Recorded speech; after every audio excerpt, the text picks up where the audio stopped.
迎持续锁定新闻大白话，我是今天的节目主持人李作恒，来欢迎这一节参与我们讨论的来宾。首先是前国安会副秘书长杨永明杨老师，作恒好，各位朋友好。前空军副司令张延廷，作恒好，大家好。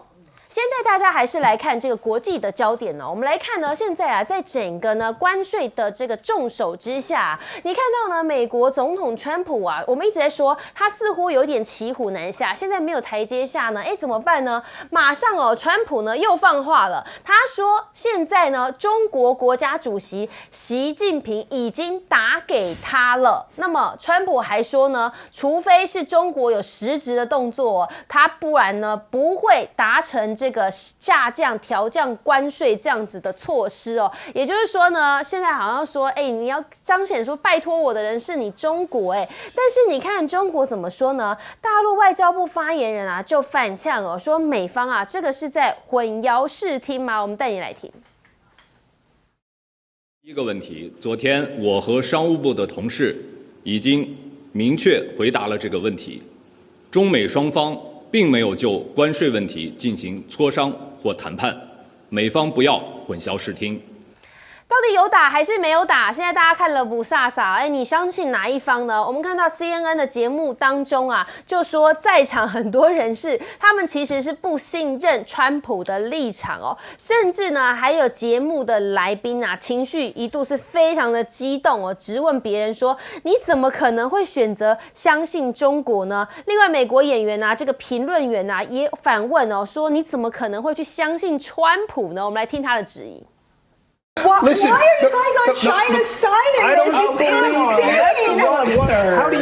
It's How do you not trust China but trust Donald Trump? It's planet Earth we're talking about. Yes, should I believe that Donald Trump is telling the truth about anything at this point? How can our allies believe it? Who's going to enter into a deal with us after pulling out of the Iran nuclear deal, pulling out of Paris Accord? After countries this, are waiting to we do can't even get just tourists that. to come anymore. People are deciding, you know what? This year I'll try North Korea. Tourists aren't coming here anymore. No. 好，也不能怪这些来宾不相信川普哦。你看川普这样反反复复的，为什么会这么做？会不会是他现在我们刚刚讲没有台阶下，因为没有筹码呢？你看4月23号的时候哦，他自己说考虑下调对中关税，而且呢还抛出一个数字是50%到65%哦。结果隔一天呢又说啊，我们已经通过电话了啦。那可是，在同一天的时候，中方马上就驳斥说根本就没有这件事情。到了25号的时候呢，川普又讲了，他说我跟习近平，然后这一次直接点名是跟习近平通过电话，那当然呢又被反驳了。现在呢就有评论认为说啊，这个美洲贸易的全国委员会会长说，美方在和中方的关税谈判当中，很可能他们的手中筹码比你想象中的还要少，甚至是美方或许错估了情势，高估自己在和这个中国关税的博弈当中，它可以带来多少的影响力哦？为什么？因为你看，就说中国啊，手握5张牌。第一个呢，是它可以持续减少对于美国商品的依赖哦；另外是它也有强大的供应链跟可以持续投资先进技术。另外更重要的是什么？美债还有稀土的出口管制，这些都是中国可以打出的牌。那这代表什么呢？中国为了川普发动这个关税战，其实早就做好准备了。所以你真的呢想要透过一个关税战呢，我下这个数字就要把中国逼入死角，恐怕也不是这么容易的事情啦。那连日本的媒体呢也直接就指说，川普真的是急了，因为现在国内市场压力非常大，还有政治的考量，所以为什么川普不断的放话说有哦，我们有通电话哦，他就是要急于营造说现在看起来是有一个谈判空间的一个场面哦。但是你看我们刚刚讲到啊，包含美债啊，这个呢现在也是美国非常非常重大的问题哦。所以美国的大佬啊就直接批评了，他说呢，川普啊是华而不实哦，而且这位葛里芬哦，他是共和党的金主，他曾经呢也非常力挺的川普，可是他也对于川普现在的关税政策是相当的不满了。那美债呢？现在当然问题是什么呢？尤其在地缘政治的紧张情况之下，而且中国啊把这个央行等等呢逐步减少美债，转而呢把储备资产配置到黄金啊，或是比特币啊这些传统的资产哦，这对于美债来讲是影响非常大的。那你看人行行长呢，他也批评哦，说就是因为你这个关税战呐，所以导致这个全球整个金融体系受到非常大的冲击，而且呢，这个贸易冲突啊、关税壁垒啊，造成金融市场非常大的动荡哦。这怎样呢？就会削弱了世界经济的稳定性哦。好，你看到这个潘功胜啊，他就提到说，现在经济碎片化以及贸易紧张的局势越来越大了，也持续扰乱全球，包含供应链啊、金融市场啊。所以呢，各方啊其实是要加强合作的，但这个合作可能不会包含美国啦，才能够避免全球的经济哦滑向高摩擦、低信任的轨道。好，我们先请教彬哥怎么看？你到底相信川普还是要相信中国？现在还有几个人会相信川普？我真的觉得，因为这个人每天在变嘛。对，他今天讲这样，明天讲这样，后天又再改变一套说辞。我就算想相信你，我到底要信哪一天的川普，我都不知道。所以现在很明显，川普想找一个下台阶，所以他自己讲说，习近平已经打给我了。但是问题是这样很儿戏嘛。这个不是你一般的商业活动，不是你自己私人朋友之间的交情，这是国对国，当时最大的两个大国彼此之间的问题，不是放话就好。对啊，你以为就是习近平已经打给我了，他已经承认输了，那接下来我们来谈，你以为可以用这种方式解决吗？不可能嘛。所以中国大陆为什么要立刻驳斥？因为就是要告诉全世界根本没这回事。所以你看到那些美国的名嘴在辩论的时候，你看到那位女性的那位评论员，他那个表现，其实就跟台湾的很多绿营的名嘴是一样啊。你们怎么可以不信赖清德，去信中国大陆？我们不是信赖清德或者信习近平，不是信的，我们信道理，我们信谁比较可信，就是这样子而已啊。当你赖清德让我们不可信的时候，我当然不信你；当你川普不可信的时候，我不能因为你跟我同国我就信你，哪有这种道理呢？所以人是要看道理说话，而不是看意识形态跟看同一国的。那如果这样的话，川普不管做什么事你都要相信吗？那川普今天说要征那个245%的关税，你也信吗？对啊，所以这是很荒唐的嘛。但是问题就是现在问题来了，现在川普到底怎么收尾？怎么收尾呢？我现在看不出来有任何收尾，因为中国大陆态度摆得很硬啊。对，就是中国大陆的态度很简单，就是除非你愿意降低这个攻击的姿态，不然的话我不会跟你谈。那川普现在也硬实踩在那边，就是除非你有实质的动作，不然我不谈。那就不要谈。那当中美两个大国持续不谈，看谁的气场。我跟你讲，不是看谁气场，这会造成什么？你知道？可能会把世界带入经济大萧条。因为这是全世界最大的两个经济体。对，所以这是一个非常糟糕的状况。所以解铃还须系铃人，就是川普自己要想清楚，你现在正把整个地球带入经济恐慌的一个时代，那你真的要做到这样的一个地步吗？那你说中国大陆这一次为什么敢跟美国就是硬刚？其实理由很简单，因为他之前已经被你弄过一次，所以他已经做了准备。你说这一次这样对干下来，中国大陆会不会受伤？一定会啊！很多人在那边讲说中国大陆不会受伤，我们好得很，不可能的事，一定会受伤，只是受了轻重，你承不承受得住而已，你能够承受多久而已。但是以目前的态势看起来，恐怕中国大陆会撑得比较久。为什么？因为美国人民看起来已经快要撑不住。现在美国很多通路商啊，包括美国自己的人民，他们发觉很多货架上就买不到东西啦，船也不敢来啦。那请问一下，当消费市场都买不到东西的时候，美国人民不会怒吼吗？当然会啊。那以美国的体制，川普能够忍耐多久？所以事实摆在眼前，川普承受的压力绝对比习近平要大得多。所以这是我为什么判断中国会撑得比较久的原因。那至于说现在这个状况，川普还能够盯多久？我认为他盯不了多久，他应该大概就是慢慢的找一些台阶，自我解嘲的方式，说，我已经跟日本达成协议，我已经跟韩国达成协议，我已经跟很多国家欧盟达成协议了，慢慢把这个态势降低。他大概一定会做这样的一个方向，因为如果不这样做的话，这个东西没有办法解套，大家就等着受苦吧。对，到底要怎么样来解套呢？这可能川普现在自己也找不到一个台阶下来。杨老师，我来解答哈。到底这一阵子，因为大家讲的是关税战，尤其是4月2号对等关税提升之后，然后呢4月8号他就暂停，要专挑中国。所以呢，现在大家看到底这2位领导人有没有通话？川普在接受《时代》杂志4月22号接受杂志的访问，4月25号登出来。我问他说：“你有没有跟习近平通话？”有，他打过电话过来。具体内容是什么？我再提供。那隔一天他上飞机要去梵蒂冈的时候，那问说中国大陆那边说没有啊，他说我不评论这个事情，反正我们有通电话。4月22号他接受访问，4月23号隔一天，他的财政部长贝森特现在最近是他主要在这个议题上最重要的一个就是部长，接受就是演讲媒体访问的时候，他说我们现在中国美国正还在等待相互进行谈判，这就解决了嘛。所以川普在4月22号之后根本没有在近期内跟习近平有做过任何的通话，否则他的助手财政部长怎么会在23号隔一天还对外说我们双方在等待谈判？不可能，川普晚上偷偷打电话给习近平吧？他的财政部长不知道，这太不像川普的个性了。如果真有这个电话的话，他也老早对外公布了。之前他们2个有通话是，一个是11月7号，那是川普当选；一个是1月17号，那个是在川普就任的前1-2天之后呢，就没有任何公开说他们有通话。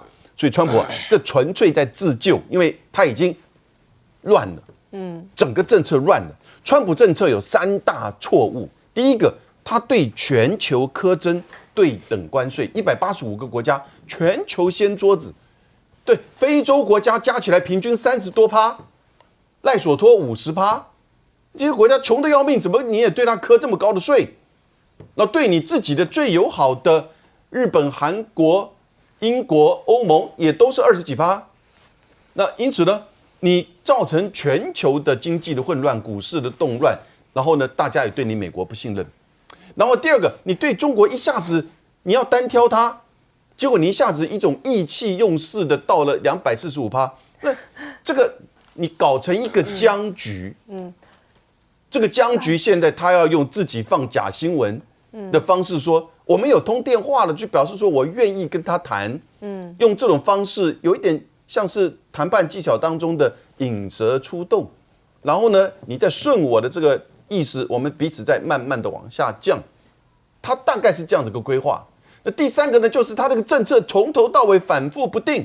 那我们已经大概吃到这个苦头了啦，所以我觉得接下来他就会持续的用降低、豁免，然后呢停止，然后呢把它专注在某一些项目跟某一些国家，慢慢的也许让他的这整个关税的大战大乱，慢慢的消减它的冲击。可是呢，我觉得这个冲击已经造成很难化为就是过去的情况了。对，因为刚刚一直讲说他没台阶下啦，但是像这样美债啊怎么办呢？那这样子，除了这个5个因素之外中国大陆对美国来看呢，它还有2张牌。第一个粮食，因为这个5个因素里面没有谈到粮食，因为世界上最大的粮食进口国是中国大陆。那中国大陆不买美国粮食了，从巴西、阿根廷或者是澳洲来做个替代性的进口。那美国的粮食的市场最大的市场，中国大陆没有了。这我认为这个也是个筹码，中国大陆一个筹码。另外一个筹码就是飞机，因为全世界目前中国大陆不要去算，因为它正在开始发展起步 C919 了，但是这个空中巴士跟美国的波音公司，那不买波音公司了，他买空中巴士了。那这样的话，以后波音公司，美国的波音公司失去了最大的海外市场，就是中国大陆。而且中国大陆现在正在扩张机队，因为它在去年2024年，它的营运量呢就是载了7亿3千万人次。那它今年2025年还扩张，要突破8亿以上，所以它机队还要扩充。那不买波音了，买其他的或者自己做。那美国又失去了最大的飞机市场。我认为这2张王牌，这个美国还没有把它算进去。那我倒认为美国的它还就知道它的包袱重，它的国债36.8兆，你看怎么样去，要利息会翻身，是这样。然后另外一个，现在因为关税在高关税，所以已经产生了输入性的通货膨胀，进来的东西都比较贵。前一波大家都在做抢购，那现在就算是延后90天，但是也是一样，这个物价上涨锐不可挡，所以在这一方面，输入性的通货膨胀慢慢凸显，那川普怎样去面对输入性通货膨胀？输入性通货膨胀不去解决，长时间下来就变成停滞性的通货膨胀。停滞性的通货膨胀就是造成经济衰退。那这样美国怎么样去解决？那是不是1929、1930年的经济大萧条要重演？这个也是个问题。那第三个，现在美国的财富分配严重不均，它底层的80%占到美国的财产只占29%，真正的财产都累积在前面20%，所以贫富差距太大，那这些中产阶级跟蓝领、白领阶级会受不了。目前这个情况，美国也没办法一时两刻做解决，这些都是问题。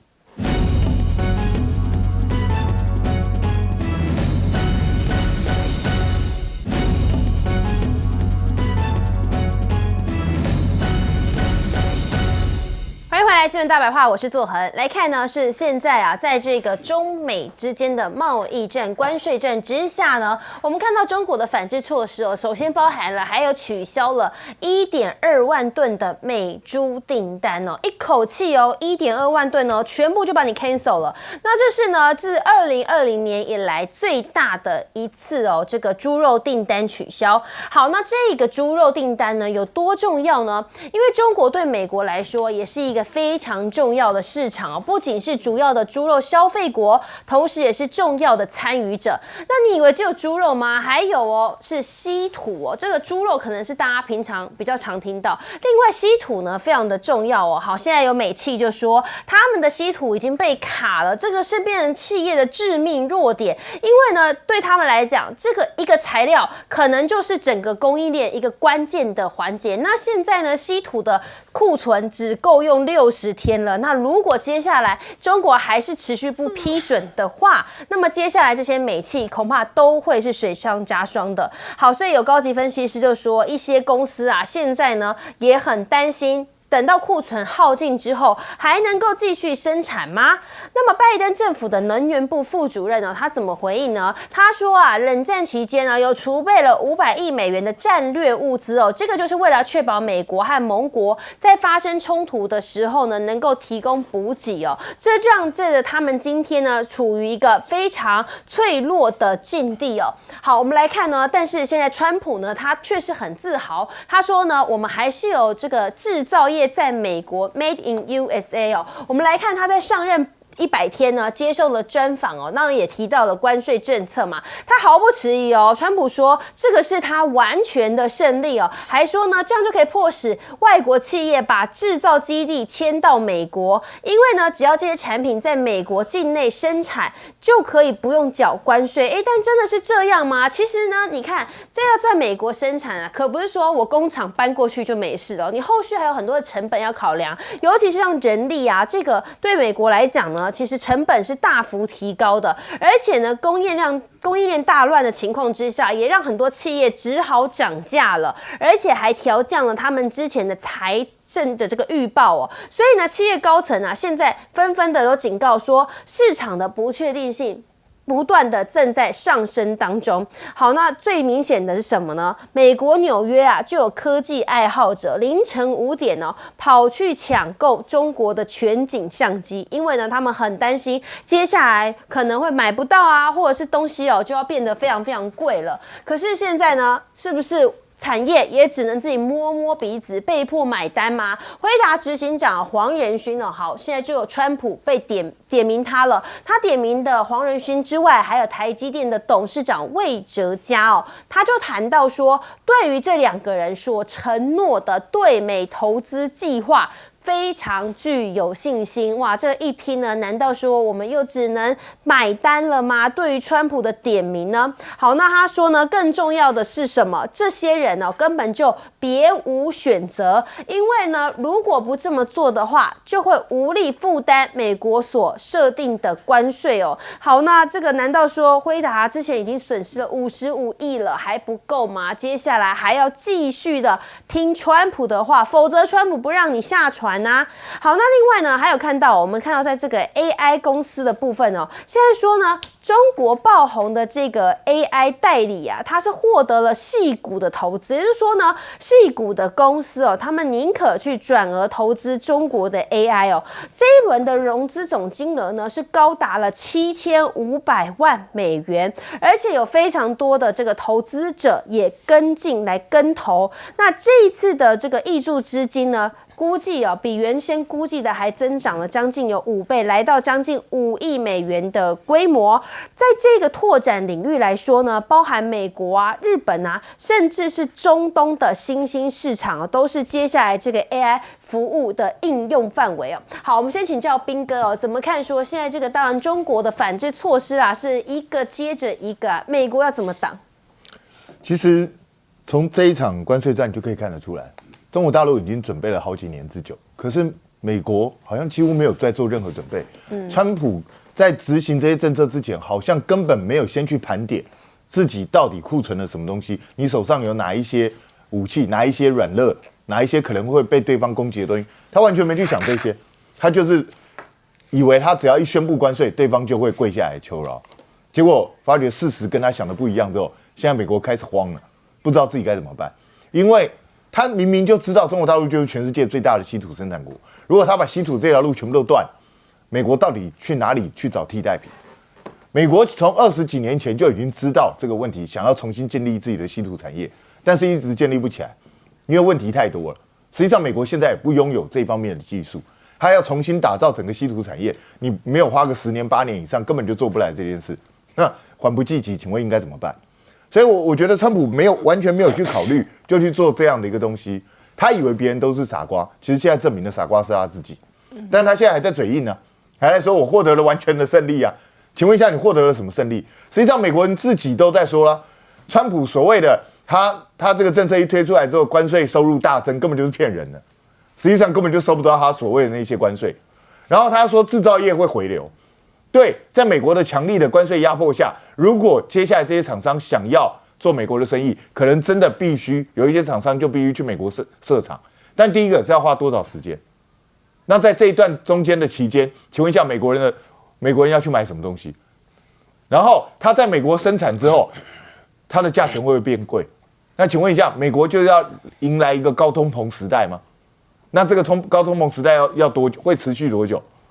所以这些都是川普没有去考量的吗？我真的觉得这是匪夷所思的一件事。正常人都会去考量到这些，我相信他身边还是有一些经济专家，应该会提醒他这些事情。但是川普根本不管，他现在就是硬干，他只要取得一个表面上的胜利，好像他就觉得很光荣。可是问题是，美国人民显然不买单，他的支持度持续在下跌，然后美国各地反对他的示威游行风起云涌。前几天不是有10几个州，当然那都是民主党的州，已经联名起来反对他的关税政策。那接下来这种反扑会一次强于一次哦。那请问一下，川普到底要怎么去面对这样的一个问题？那至于说你说辉达这些厂商，因为现在目前这些半导体高科技技术还是掌握在美国人手上，所以他也不得不去对川普屈服。可是问题是，不要忘了，半导体最大的市场在哪？最大市场在中国大陆啊。请问一下，你认为辉达会因为这样就放弃了中国大陆的市场吗？不可能嘛，因为他如果放弃中国大陆市场，他就要重伤，他的产业发展就会开始显得摇摇欲坠。所以我觉得川普逼迫这些厂商在中美两强之间做选择的时候，他没有去考虑到一点，就是好，你要求他们放弃中国大陆的市场之后，你到底要找什么东西来替代？再来请这个杨老师怎么看呢？现在这个当然美国消费者却说，我们可能更爱是大陆制造的商品，性价比还是非常重要的。这当然了，除了你刚才这边提到的美猪的订单大幅的减少之外，大豆，美国的大豆生产有60%是出口到中国大陆，而在4月4号到4月10号的时候呢，中国还有进口7万吨的大豆，而从4月10号到17号，隔一个周，也就是10号到17号，刚好就开始川普就对中国从这个125嘣往上提的时候，那个周那个礼拜中国进口的美国大豆只剩2000吨，7万掉了2000啊，这是一个具代表性的。那其他的大概农产品还有原油也是如此。转移了200亿美元的订单转到加拿大，所以这就是接下来美国它的这个出口商、它的农民，然后呢，接下来更重要的是，一般老百姓呢，货架上大概3月底的时候呢，到现在为止，所有的美国的进口商已经就是说不下定，因为不知道关税多少。中国的出口商过去每天至少50个货柜，结果呢，现在不到3个货柜出口到美国。那货柜里面都是什么东西？一般的民生用品。那现在更不要讲，如果你现在还不定开学或者是圣诞节的这个订单的话，那中国的制造生产就跟不上来。你到时候啊，不止还有塞港的问题，就更会严重。那昨天在中国的美国商会发表了一篇白皮书，我看到这个报道，我看这个白皮书里面的内容，它这个叫做《美国企业在中国白皮书》，在昨天。那现在在中国大陆有多少家美国企业？大概8000家左右。在过去几十年来，陆陆续续加起来可能有7万家，但目前有8000家，一直都在维持这个数字左右。在超过一半以上，在去年事实上是赚钱的。然后呢，他们问他们，因为这是4月昨天才公布的所以他这个民调查的过程当中，就过去这2个礼拜，那你还会不会把中国视为你最重要的投资地？就3大投资地，那他们49%是还是勾 yes， 但是呢，也有21%五分之一说不会了。那这个就比疫情的时候严重哦。我们现在看有一半还是说会把中国视为投资，这个很清楚，因为中国的内需市场，中国的出口，你不出口到美国，你出口到别的地方，还是一个主要的生产地、消费地。那但是呢，有21%说已经不会，因为显然它大概只是做这个美国市场。那这个比在疫情的时候高1倍，所以对美国而言呢，这已经影响到企业，然后呢，中美之间的这个进出口。最不可思议就是他这个财政部长贝森特就讲了一句话，我觉得他不太懂贸易也不太懂经济。他说，中国对我们的出口比较多，我们对中国的出口比较少，所以这个高关税我们现在的关税对中国的影响比较大。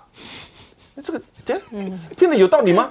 不对，中国出口比较多，就是美国需要中国的商品比较多。如果你设了高关税，它进不来，或者是进来的时候关税变高，价格变高，通膨，对谁的影响比较大？而我们也都看到，中国大陆在打了7年的贸易战之后，它已经移转这个市场。那东南亚、欧洲现在反而变成它第2大的贸易伙伴，美国还排它第3。那再加上呢，他自己现在内需市场今年1到3月的时候呢，它整个经济成长来到了5.4%，里面一个很重要的一个项目，我觉得就是看细节，它里面叫做国内社会需求提升了4.6%，所以就是说，它过去这一段时间是有一点经济放缓，可是你看它不断的这个双循环，然后做了一些政策上的这个挹注，然后使得它国内的需求市场开始回来，开始扩大。现在基本上其实已经不这个仅次于美国的这个第2大市场，所以在这样一比之下，你就知道这个川普的贸易战对谁的冲击影响比较大。对，但这是嘴硬吗？来着，美国在冷战时代的时候，它丰衣足食，科技领先，独占鳌头，那个时候是傲视群雄。但是从1980年代以后就开始。这个美债就开始发行，慢慢增加，到2005年的时候它的美债大概到7兆多美元，最近的话一直往上升，现在到36兆多。你看它现在它就是变成吃老本，以前是金山银山，在冷战的时候是金山银山，现在开始吃老本。我认为它最重要是它要靠提高关税来做保护，它没有治本，连治标都没有达到。我认为它应该是没有对症下药。我们可以看，它应该从3个角度来做切入。第一个，它怎么样去降低它的生产成本？因为美国的生产成本太高，物价就贵，那大家买外面的便宜嘛？对，是这个样。尤其是人力成本过高，美国要怎么样去调整人力成本？要不然就 AI 自动化，要这个样，你要自动化，因为美国在这一方面并没有很努力的这个换代，然后提升。第二个，美国高科技的竞争力不够。你看那个台积电的技术还要从台湾搬到美国去了，到亚利桑那州去了，美国自己应该就够了，可以啦。他换句话说，在这一方面，他这10年、20年没有好好的去经营，尤其是高科技业。美国应该在高科技业可以冲得非常的快，但是现在是缓步前进，甚至要外来的投资。换句话说，它的这个资本密集的条件也不足，需要外来投资啊，不然我没有钱啊，我国债那么多，是这个样。那第三个，我认为寡头控制了美国的经济，那寡头控制了美国的经济，会造成产业失衡，寡头会压抑中小企业的竞争力，所以现在美国中小企业没有竞争力耶。那现在中小企业应该是很多的结果因为寡头占据了这个市场，所以美国这个产业造成失衡，竞争力就衰退。所以这3个现象，美国应该要赶快去做调整。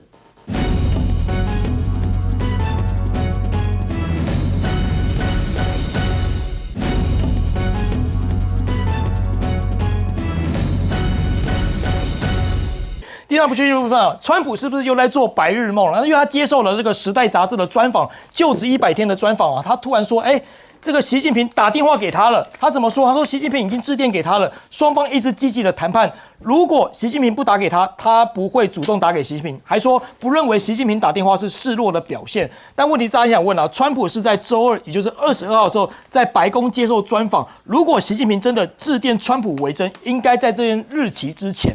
那他不断的重申说，习近平有来电，说已经达成了200件的关税协议哦，预计会在3到4周来结束谈判。那他说有习近平有打给他，但是大陆驻美的使馆是说纯属混淆视听啊，说没有这回事啊，你们不要美国不要混淆视听。那川普说已经先称习近平致电，那事后呢，川普的态度又很暧昧，说不评论此事。因为在25号上午，川普在白宫回答记者询问是不是有跟习近平通电话的时候，他却又语带保留的说，他不想评论这件事情，他跟他见面很多次了所以现在就网络上做出这个梗图这梗图代表什么意思呢？是不是正在思春的一个小男孩对谁思春呢？是不是对习近平好像有点盼望的感觉这个少男的悸动的感觉那这个是网络上的一个梗图。再看到就是川普称不会降低对华关税，除非是中方提供实质好处，譬如说什么开放市场你要 open China，open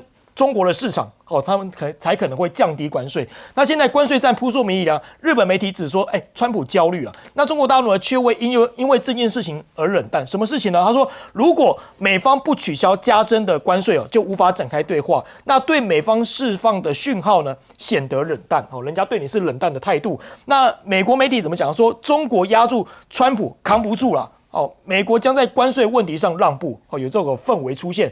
那中国关税呢将会更胜一筹。那现在外国媒体就说，手握5张王牌诺贝尔得主断言什么中国会赢。我说接下来如果这样打下去的话，关税战玩下去的话，美国不会赢是中国会赢这个是诺贝尔经济学家的得主直接讲那我们看这张图表来解构一下中美的贸易战说美国现在早就不是最大的甲方了，根本就是拿捏不住中国因为2024年的时候，中国对东协出口已经达到了5865亿美元，按照年大增12%，持续稳居最大的出口市场所以现在已经不是最大的甲方了。那美国让一步，中国才会退一步吗？现在大家报道是说 ，CNN 报道说，中国已经悄悄对部分美国制品的半导体已经撤销125%的报复关税。为什么呢？因为之前美国才取消这个汽车零件的关税，那现在中国是不是也退了一步要取消这个半导体撤销这个关税125%的部分呢？那现在呢？中国大陆的外交部发言人直接说被问到这个此事的时候，说不清楚有关的特定讯息还是有点语带保留的感觉。毕竟是 CNN 的报道所以问到中国官方的时候，他们还是比较保留一点。那现在包括路透社也谈到说，中国对部分美国商品的豁免关税怎么说呢？他说包括了中国社群媒体企业或是行行组织广传一份涵盖131类的产品，说这些是考虑清单。那路透呢无法针对包括涵盖的疫苗或是化学品或者喷射机引擎等这些清单来进行查证。那中国的海关当局跟商务部没有回复这样的这些制品的请求。那现在中国还有其他的一些杀手锏还没有使出来呢，包括了关税战部分，包括这个美猪订单。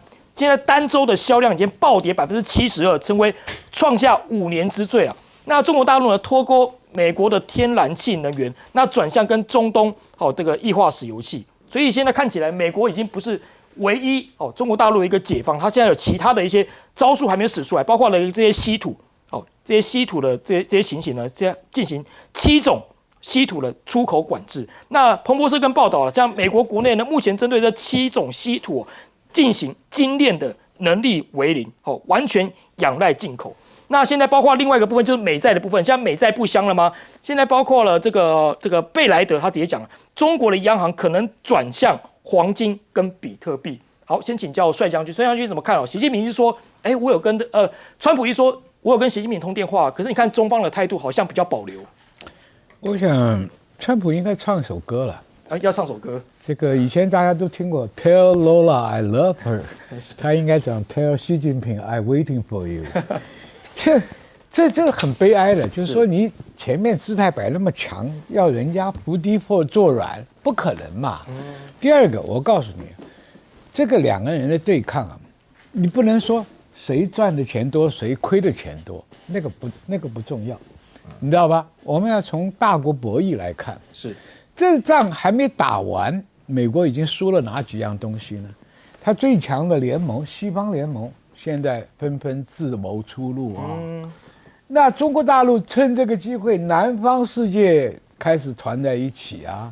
另外，中东的领域、南美洲的领域、非洲的领域，这些都已经快要进入中国的口袋啊。在大国博弈来讲，经济作战来讲，是销售的市场跟这个地盘是最重要的嘛。你要有市场，有消费能力，有商贸来往。你美国断人家的路，这边就加强开路嘛。所以这个在经济作战上，长远来看，我不管现在输赢多和，长远来看，美国是输的。是，你是全世界的霸权国家，当年你靠你2战以后的军事力量，四海7洋都是你的这个战力的部队的驻守。现在中国大陆的军力科技起来了，海军已经压你了。空军也不差，导弹更是更精良啊！所以你黑道老大用的这些武士刀、手枪已经吓不住其他的老百姓了嘛。现在换句话说，以前完全依赖美国保护的人，现在信心也越来越低了嘛。你拿这个人来吓人，装鬼吓人也吓不住了，因为一旦打起来是看实力的。是，今天太空战，太空上美国也输，对不对？这个第6代战机你也输，现在这个稀土一控制，美国这7、8年的高尖端的军武科技全部停摆，一架飞机430公斤的稀土，一艘潜艇9000公斤的稀土，你到哪里去找货源？所以这个问题哈，慢慢潮水退去，谁没穿裤子啊，就出来了。这一次关税作战做完了以后，大家才认识美国的真面目，而且不出2个月，6月份的外债到期，你除了要人家去借这个30年、100年的无息贷款，谁会给你买啊？今天我讲老实话，他2个月以后的关都过不了，何况明年年中的期中会选你也过不了。你过不了的时候，你就是剥压总统，你这个关税作战注定失败。是，好，请教聂建中老师怎么看呢？ OK， 我先讲一下那个中国，我的分析是中国他不会不想谈，因为两边都受伤。那但是他必须硬起来，他们已经讲得非常清楚，他们硬起来就奉陪到底。那之所以会有这样的这个东西，一定要找一些 clue 嘛，一些线索。我觉得跟川普1.0版的贸易战当然是息息相关，因为从2018年3月20号丢出了贸易战之后，当时打的也是关税的量和值的问题。就撞到拜登打到了科技，但我必须声明，就是当时总共有13轮的谈判，尤其在2019年前半年的密集谈判的时候，中国其实尝试让步 N 次。那每次让步之后呢，妥协之后呢，中国有2个情形：第一个，我妥协之后真的是不是要做到我妥协要的，因为它还是要发展。结果呢，美国呢，只要看它一动，就再压它，再压它，又让它起不来。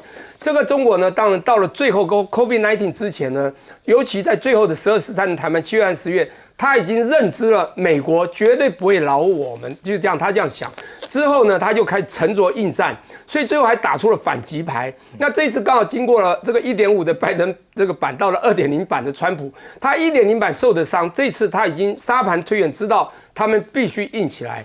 他们想不想谈？当然想谈。中国现在经济也很惨哦，也受伤。可是你必须看他们谁撑得久。美国经济也很惨哦。我美国的朋友学弟一来回来就找我，急得不得了。从中国进的货现在已经开始高关税，已经不能卖了，他马上就要关店了。你知道美国很惨哦，所以我要分析。如果你分析我还是讲一下，中国不是不想谈，但中国说我可以谈，但是要有条件。但是他知道这3个条件，美国几乎做不到，他还一直要各种地方去压。因此，美国他们讲的就3个条件：第一个，你不要再诋毁我们了，是，他基本上也做不到，他随便就口出狂言。第二个呢，他说你不要再出尔反尔，因为他们已经受过伤了，你会他现在还在出尔反尔。第3个很重要，跟我们台湾会有关，他不要管他们国家的政策，他真的包括未来的一中政策。美国动不动你知道吗？川普说台湾很好玩，他是我的比肩要去夺大陆，这不是1.0版讲的吗？他这句话语在这个川普的眼中脑中是非常的深刻的，包括这次台湾一要谈，他说你看台湾又四处善意，他又来另外一个要跪着来的国家又来了嘛 ，bend his knees in other country right？ 所以我觉得现在大陆知道他们怎么样，美国都不会跑过这3个他们要的条件，因此我觉得他们不是不想谈，是要求他达到这3个，所以我觉得他们现在基本上要谈非常难，两边在撑，再看他们的撑的忍耐度，第一个。中国是高消费高储蓄的国家，美国没有。那这个一旦消费起来，我跟你讲，撑到最后，美国就是输家，中国会赢。第二个，我们再从产业界来讲，美国已经有非常多的产业大佬开始要集体诉讼这个川普，说你这个已经越权了等等的，还有很多产业都出问题，包括波音就是一个典型例子嘛，一架5500万的飞机，18亿台币的飞机一艘一艘出去，19号回去一通，你都贴好了，厦门航空又送回去，然后再送21号再送回去，24号再送回去，还有180多架呀，中国国际航空、中国的东方航空、南方航空一送下去不得了，好。那么贵的东西找买家非常难，到哪去找买家？你找印度买个10家又怎么样？但是你知道一般产品找买家转移很容易啊，他其实去跟东南亚各国去签，就我讲的是中国就比较容易。他这大的企业就一定会反弹，所以美国企业也会输。那中国毕竟怎么样，就是还是以国家的力量在控制这个企业，我觉得他们的撑得度、忍耐度就会久，因为两边都会受伤。第3个我觉得就是反弹度啦，我说不好听一点。美国民众已经起来，而相反，中国我看到有些讯息，反而是有爱国心起来说美国对我们这样子，我们要全体要针对美国，我们要想办法来一起救国。这个反弹度，美国还有所谓的民主党的反弹啊。当最后讲到，就是刚才我们这个将军也讲到拉帮结派、呼朋引伴的那种能量，你知道，美国现在已经把他以前的好朋友都慢慢大家对他都开始质疑了。那么相反的，他们的那个敌手就是我们对岸中国，他反而拉帮结派，现在越来越有多的兄弟们好像想要帮他，当然都是帮自己啦，自己的利益要互相的走3号另外一种模式的一种 FTA。所以我要讲的是，到 eventually 呢，美国真的会慢慢输下去，我们再看下去，真的会蛮惨的。好，请教云教授怎么看呢？我跟大家强调，不要太激动，好，让大家了解一下，冷静一下。这一场中美的贸易战是一个文化之间的争执。这个文化之间的争执的话呢，有一个比喻就是说呢，大陆呢是在下围棋，美国呢是在打梭哈。美国打梭哈呢，基本精神就是 BBC， 就是 bluffing、bullying、cheating 我之所以说这个事情，刚刚有一点激动，就是说我是教伦理学的，我对于说谎的人还有办法当总统，非常不能认同，任何人我都没办法接受，所有我认得的人，没有人能够接受说谎的人，而川普这边是有没说谎的那另外一件事情呢，就是说呢，我们大家都知道博弈论里面当中讲的一个囚犯论证。什么叫囚犯论证呢？就是说，如果说你一国一国单独分开来谈的时候，求乎其上，得乎其中。所以说呢，川普本身要做的事情，先找自己好下手的。其实他全世界最好下手的就是台湾，只是川普没有办法宣布说，第一个跟我们达成贸易协议的国家。那他一讲这个话呢，哇，那这个大马美人高兴死了，可以变成国庆日，你知道吗？所以没有办法得到这个效果。但是要找日本的情况，大家仔细看一下日本的情况下，我只要讲一件事情，大家就了解石破茂表现难有的对抗精神。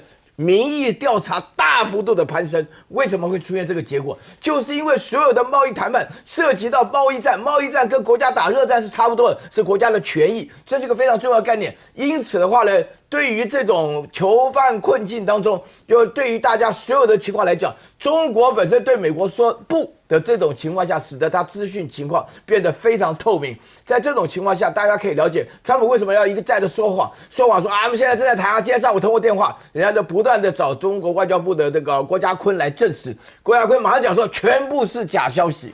为什么要这么立马的就否定了？因为呢，大家知道，在这个战国时期的秦赵之间的话呢，有一个长平之役。原来的赵国的话呢，有各国的帮助的情况下的话呢，就可以怎么样呢？就可以把这个秦国抗住打败，不至于让秦国这么容易啊。这个长平之役的结果就是说，秦国就制造很多消息，讲说赵国准备谈判了，准备妥协了，软化了。然后呢，大家就觉得说，那就不用围赵了，所以就不用帮忙赵国来这种情况。所以说这个是有历史意义的，就大家一定要了解，就说今天中国是拿5000年的历史对抗这个存在那么200多年，大部分时间的话呢，都是关在屋子里面读圣经的这样的一个小国家的这种情况下所产生的一个结果。大家知道啊，为什么我刚刚讲了说这场贸易战的结果谈都不要谈？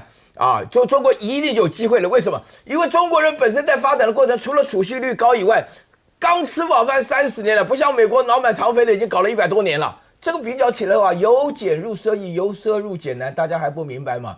这个要比耐力的话，我相信未来是有一段很辛苦的日子。但是的话呢，经过这段日子的话呢，大家一起群策群力。我没有到纽约去了，但是我到了大陆去啊，我跟你讲，万众一心啊，上下一体。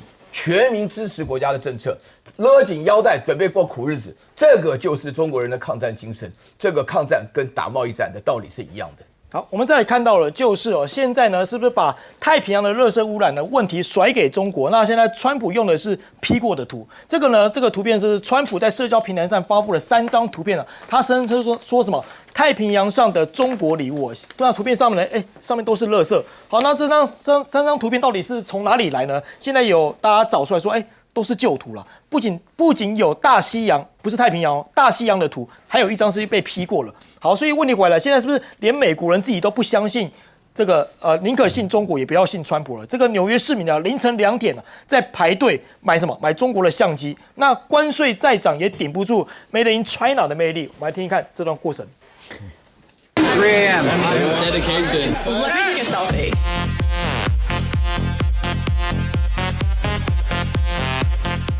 真的是蛮多人的。他买什么呢？买的是中国智能的这个影像品牌原始 Insta 的这个360新品 8K 的全景相机。那现在呢出现了现象级的采购。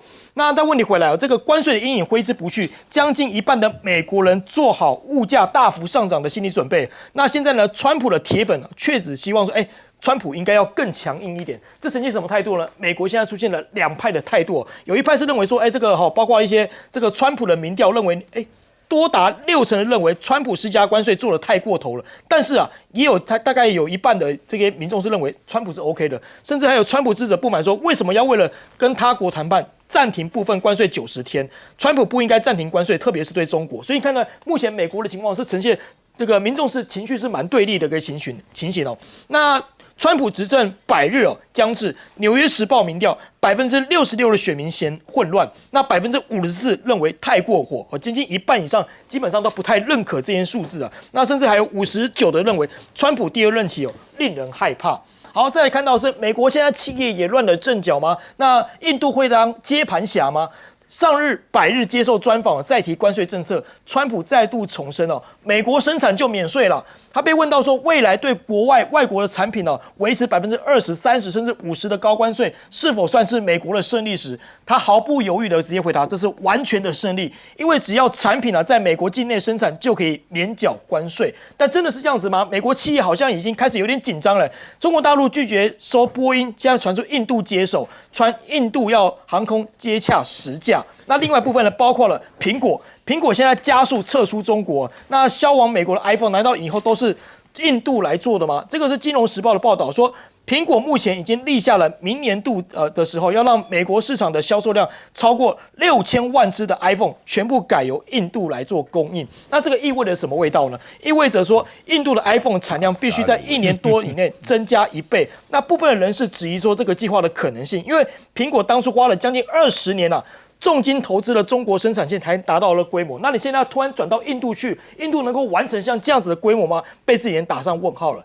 再来看到就是特斯拉印度市场是不是动起来了？还有这个退还定金的背后有暗藏玄机啊！因为特斯拉近日呢开始退还印度的消费者于2016年定于 Model 3的定金。那外界揣测呢，特斯拉即将正式进军全球第3大的这个市场印度。不过呢，这很有可能是印度当地汽车制造商的造成的冲击哦。分析人士点出说，将挑战印度本土品牌的市场份额。这有这样的脉络所在。那再看到的美国的副总统范斯就说了，他说他在印度总统府共进晚餐之后呢，觉得非常可口。那莫迪总理对他的3个孩子非常的亲切。他说我的儿子甚至后来走到我旁边说，哎呀，爸爸，你知道吗？也许我们可以在印度生活。结果这句话呢就被中国大陆的网友嘲讽说，没关系啦，美国以后也会变成印度所以不用搬到印度去了，美国未来就会变成印度了。这是川普呢，他也谈到了这个印度跟巴基斯坦的关系，我们来听听看他怎么说。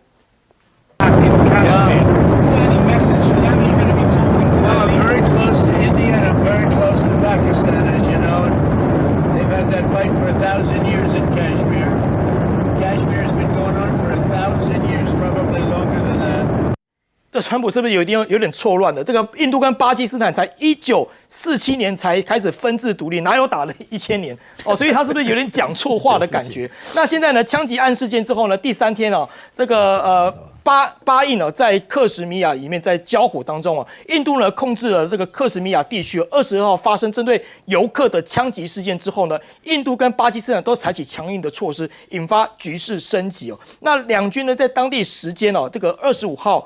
1点半到2点半呢发生间歇性的交火，那双方呢目前没有人员伤亡的报告，所以交火是持续的，但是目前还没有相关的一些情况发生先请教帅将军怎么看？现在你看，连美国人自己好像也比较封中国货，对美国政府好像失去了信心的感觉。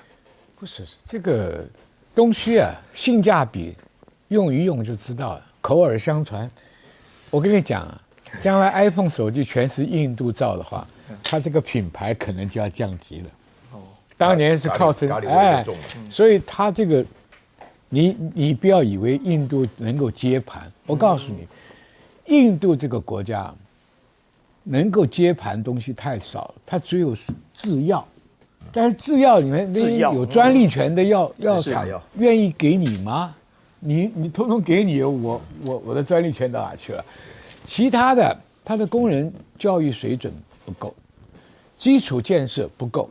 我到印度去谈过他火力发电厂也没有，高速公路也没有，高速铁路也没有，什么都没有，基础建设都没有。没有，他还要我们台湾的投资人去帮他做。我说没有哪个投资人愿意帮你做基础建设的。是，所以这个国家能够接盘的能力太低。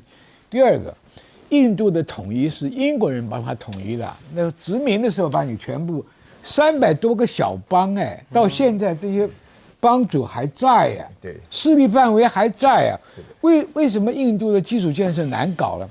每一个帮主的过路费都不让你过土巴王谁敢在你那边开？各自为王各自为王。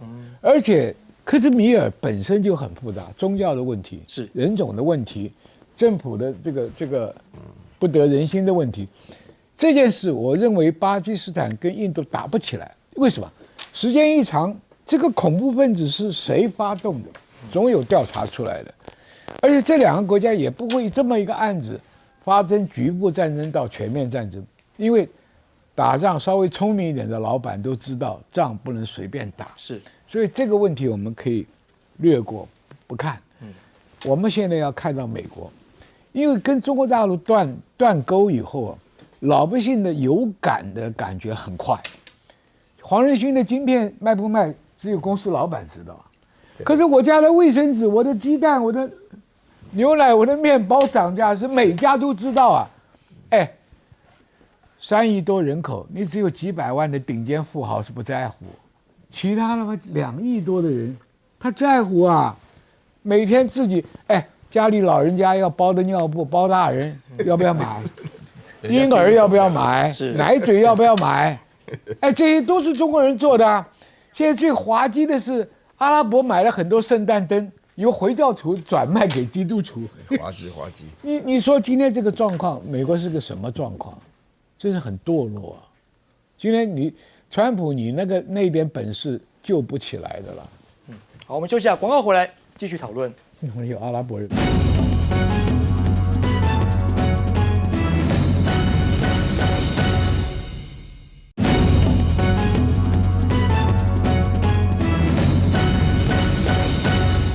欢迎回来新闻大白话，我是龙哲，请教一下聂教授，怎么看现在美西要从中国大陆撤出去，转往印度去了？好，现在讲到中国，讲印度啊，当然这就使我想到在 WTO 之后呢，那全球的这个氛围啊，就是此消彼长氛围，就产生一些 chemistry 的变化，化学变化，什么意思呢？之前的7大工业国美日英德法意大利加拿大就慢慢衰落，那这是从这个投资银行分析的，有4个国家起来了。我相信这大家都知道 BRICS 嘛，金砖4国，后来变5国了 ，S 放大，南非也加进去。那我们也强调是前2个，就是前2个就是那个4个字的最后的，最后一个叫 China， 再就是 India， 就是中国和印度。怎么分析呢？商业周刊也分析过，经济学人也分析过，在2003到2005的时候，因为有一个叫做这个这个 Global Economics Paper Number 99 99号公报，在2003 10月1号公布的时候，他把他的风险啊，一个国家的未来风险，这是汇率啊、经济啊、它的股市都做了很详细的分析。再怎么样都是中国最有未来，因此你会发现，从那几年，大概5年、10年，全球啊。从我们最早嘛，70年代、80年代都 made in 台湾了 ，MIT 我们又有龙年，后来变MIK Korea， 然后在80年、90年代之后到2000之后都 made in MIC 哦。我带游学团到伦敦去看东西，好多中国小孩在买东西，好棒好棒，好想买啊一些这个玩具，一看。MIC Made in China， 哎呀，我们仔细过做的，我不要，他要买英国的。我说，小弟啊，你怎么看都是 MIC 啊，你不用再选了。找不到英国制造了哈。但那是传统商品哦，玩具啊、toy啊等等的。我现在要讲到是现在不一样，过去因为传统商品中国货就是便宜，全世界就封了 MIC， 现在是相反，是高科技商品哦。你刚刚看到是。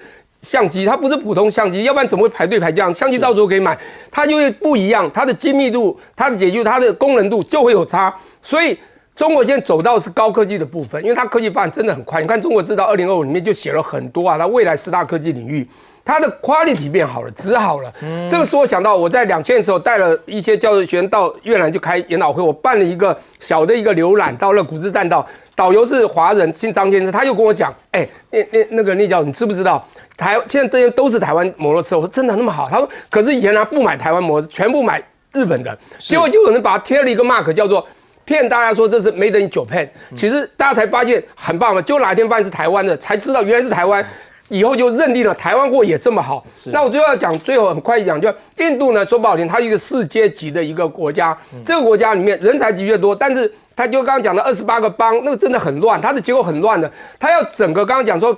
跨那个邦不是就要交过桥费等等，还有你说范斯他的儿子说他将来要来印度，那是错的，因为他是被莫迪招待到更好、更最高阶的1阶的那种招待。他今天真到那边生活2、3阶，他活不下去。不是真实的印度，对，那不是真实印度。真的印度，你真的要把所有的火力到那边，我觉得啊，将来他们还是会受伤的。好，休息一下，广告回来继续讨论。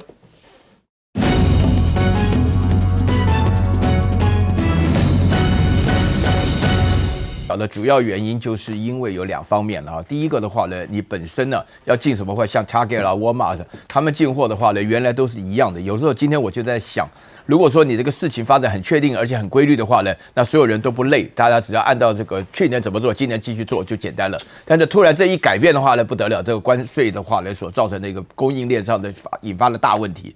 那第二个的话呢，我必须要强调，今天中国有这个底气啊。说句良心话，我常常在讲，今天这个关税的这个事情的话呢，对大陆的经济已经构成一定的影响。